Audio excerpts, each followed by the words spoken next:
ಈ ವಿಡಿಯೋನ ನಿಮ್ಮ ಫ್ರೆಂಡ್ಸ್ಗೆ ಶೇರ್ ಮಾಡಲಿಲ್ಲ ಅಂದ್ರೆ ಇವತ್ತ ಬ್ಯಾಡ್ ನ್ಯೂಸ್ ಅಂತೂ ಫಿಕ್ಸ್. ಏನ್ ಹಂಗ್ ನೋಡ್ತಾ ಇದೆಯಾ?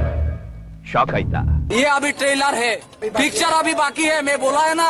ಇಂಡಿಯಾಗೆ one of the most valuable medal ಬಂದ ಮೇಲೆ ಒಂದ್ ಕೆಲಸ ಬಾಕಿ ಇತ್ತು.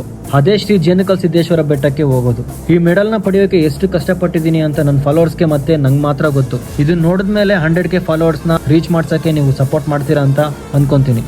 ಈ ಭವ್ಯ ಪೂಜೆಯಲ್ಲಿ ನನ್ನ ಮೆಡಲ್ ಭಾಗಿಯಾಗಿದ್ದಕ್ಕೆ ತುಂಬಾ ಖುಷಿ ಆಯ್ತು. ಮತ್ತೆ ಫೋಟೋಸ್ಗಳನ್ನ ನನ್ನ IBR ಕಿಟ್ ಜೊತೆ ಎತ್ಕೊಂಡು ಅಲ್ಲಿಂದ ಮನೆಗೆ ವಾಪಸ್ ಬಂದ್ವಿ. 100K ಇನ್ಸ್ಟಾ ಫ್ಯಾಮಿಲಿ ಕಂಪ್ಲೀಟ್ ಆದ್ಮೇಲೆ ಫುಲ್ ಟೈಮ್ ಯೂಟ್ಯೂಬರ್ ಮತ್ತೆ IBR ಬಗ್ಗೆ ಫುಲ್ ವಿಡಿಯೋಸ್ ಮಾಡ್ತೀನಿ.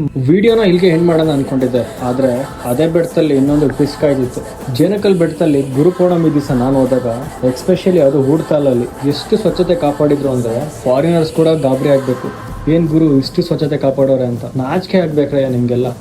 ತರ್ತಿರೋ ಬೋಂಡಾನ ಮತ್ತೆ ಆಳು ಮೂಳುನ ತಂದ್ಬಿಟ್ಟು ಅಲ್ಲೇ ಬಿಸಾಕ್ ಹೋಗ್ತೀರಾ. ಏನೋ ನಿಮ್ಮ ಮನೆಯಲ್ಲಿ ನಿಮ್ಮ ಅಪ್ಪ ಅಮ್ಮ ಬಂದು ಕ್ಲೀನ್ ಮಾಡ್ತಾರೆ. ನಾನು ಜೇನುಕಲ್ ಕಮಿಟಿ ಅವ್ರಿಗೆ ಒಂದು ಏನು ಹೇಳಿ ರಿಕ್ವೆಸ್ಟ್ ಮಾಡ್ತೀನಿ ಅಂದರೆ, ದಯವಿಟ್ಟು ಇನ್ನೊಂದು ಸ್ವಲ್ಪ ಡಸ್ಟ್ಬಿನ್ಸ್ಗಳನ್ನ ಅಲ್ಲಿ ಇಲ್ಲಿ ಇಡೀ ಊಟದಲ್ಲಿ. ಮತ್ತು ಇಫ್ ಇನ್ ಕೇಸ್ ಯಾರಾದರೂ ಆ ಥರ ಊಟ ವೇಸ್ಟ್ ಮಾಡೋರು ಮತ್ತು ಅಲ್ಲಿ ಇಲ್ಲಿ ಕಸ ಎಸೆಯೋರು ಏನಾದ್ರು ನಿಮ್ಮ ಕಣ್ಮುಂದೆ ಬಿದ್ದರೆ ದಯವಿಟ್ಟು ಫೈನ್ಸ್ಗಳನ್ನ ಹಾಕಿ, ಇಲ್ಲ ಅಂದರೆ ಎಲ್ಲರ ಮುಂದೆನೋ ಮನ್ಸಿಗೆ ನಾಟಂಗೆ ಬೈರಿ.